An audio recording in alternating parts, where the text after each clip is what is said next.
እንደምንም ስጨረጨር ኖር ያለው። እሺ እናው ምን ገጥሞ ነው? አሁን ግን አልቻልኩም። ህይወት አልገፋልኝ።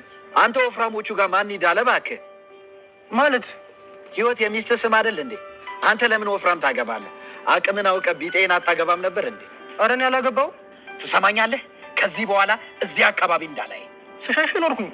አሁን ግን ራቡን አልቻልኩትም። የት ልሂድ? ብትፈልግ ሄደ የአባትን መቃብር አፈርላስ። አባዬ ስለ ቸገሬ ነው ከአንተ ጋር የመጣሁት።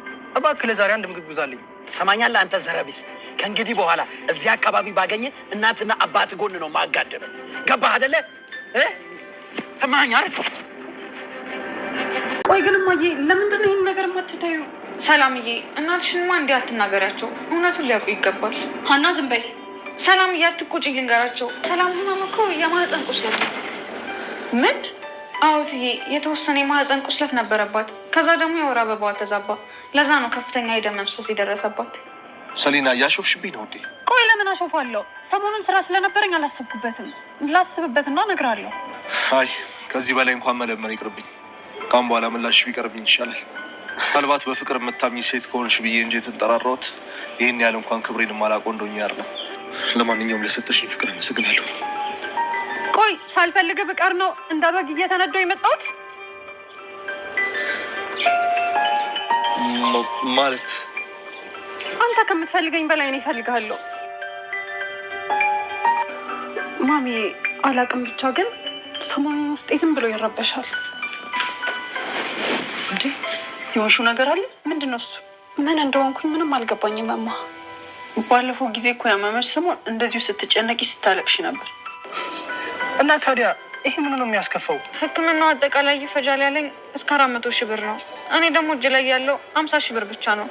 ዶክተሩ ደግሞ ቢያንስ ሕክምናውን ለማስጀመር ግማሹን መያዝ አለባችሁ አለኝ። እኔ አላውቅም አሴር፣ ግራ ግብት ብሎኛል። በቃ አንቺ ወደ ኖላዊ ድራማ እጅግ በጣም የሚያሳዝን ፓርት ላይ ነው ማለት ነው።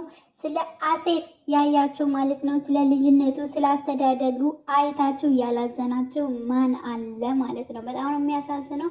በጣም ከባድ ፈተናዎች ነው ያለፈው ሲጀመር ማለት ነው። እና ይህን ነገር እያየ ነው ወደዚያ መመለስ ይብን ራሱ የሀና አባት ወደ እንጀራ አባት ልመልስ ላስታርቅ ብለው ጠይቀውት ነበረ ማለት ነው። ስለዚህ በጣም እንደዚህ ክፉ ስለሆነ ነበረ እንግዲህ እሺ ያላሉት ማለት ነው። አሁን ግን ግዴታ ስለሆነበት ስለ ሀና አባት ስለ ሕክምናው ኬዝ ማለት ነው ግዴታ ስለሆነበት ሄዶ ነበረ። ግን ደግሞ በሄደበት ሰዓት በጣም አመናጭቆ መጥቶት ነበረ ማለት ነው። እጅግ በጣም ነው የሚያሳዝነው። አስተዳደጉንም ሁሉን ነገርም በትዝታ እያስታወሰ ሁሉን ነገር አይተናል ማለት ነው። ከመጀመሪያው እናቱ በነበረችበት ሰዓት እናቱ ባረፈችበት ከእንጀራ እናትም ስመጣ እንደማትፈልገው ምግብ እንደማሰጠው በቃ ይብን እሱ ራሱ እንደማይፈልገው ነው ያየ ነው ማለት ነው። እና በጣም ብዙ ነገሮች ነው ያሳለፈው።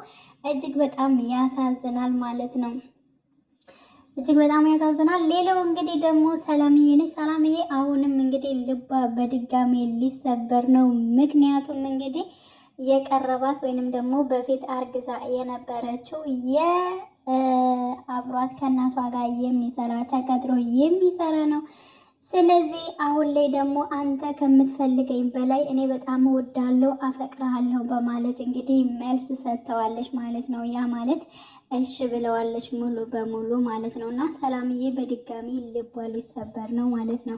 እንዲሁም የሀናንም ምክርም ሰምታለች። ሌላ ሰው ገላሽን ከሚያውቀው መጀመሪያ ከጀመርሽው ሰው ጋር ይሻላልና እባክሽን ሰላምዬ ባትርቂውና ነገሮቹ ተስተካክለው ከአሁኑ ሰው ጋር ብትቀጥይ ይሻልሻል በማለት እንግዲህ ይህንን በመስማት ደግሞ ሰላምዬ እጅግ በጣም እንግዲህ አንተ ከምትፈልገኝ ከምትወደኝ በላይ እኔ በጣም እወዳለሁ በማለት እንግዲህ ለአንተነህ መልሳለታለች ማለት ነው። አንተነህ ግን ሀሳቡና ህልሙ ሀናን ለራሱ የማድረግ ነው። ስለዚህ በምን በኩል ነው ቀርቦ እሷን ለራሱ ማድረግ የሚችለው ሲሆን እንግዲህ ሰላምዬን ቀርቦ በዚሁንም ሀናንም ማግኘት ስለሚፈልግ ነው እሷን የቀረባት ማለት ነው። እና ወይዘሮ አልማዝ እንግዲህ ለልጇ በሌሎች ላይ የፈራችው ወይንም ደግሞ በስራ ላይ በጣም ጎበዝ ስለሆንክ ነው እንጂ አንተ ከሴቶች ላይ ያለህን ነገር በጣም አውቃለሁኝ ማንንም አትምርም በማለት እንግዲህ ስትናገር ነበር። እና ከሀና ጋር አይንህን ማንሳት አለብህ ከዚያው ከለመድክበት በማለት እንደውም በቁጣ ተናግረው ነበረ።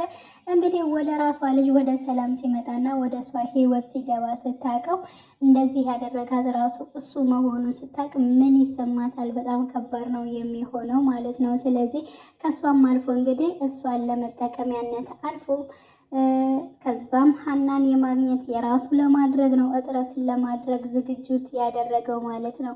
ምናሴስ አሴርስ ምን ያደርጋል ከዚህ በኋላ? ለሀናስ እንዴት ነው ሊደርስላት የሚችለው የሚለው ነገር እንግዲህ ሁላችንም አብረን የምናይ ይሆናል። ዛሬ በክፍል 21 ሁላችንም በጉጉት እንጠብቃለን። በያላችሁበት ሰላማችሁ ይብዛልኝ።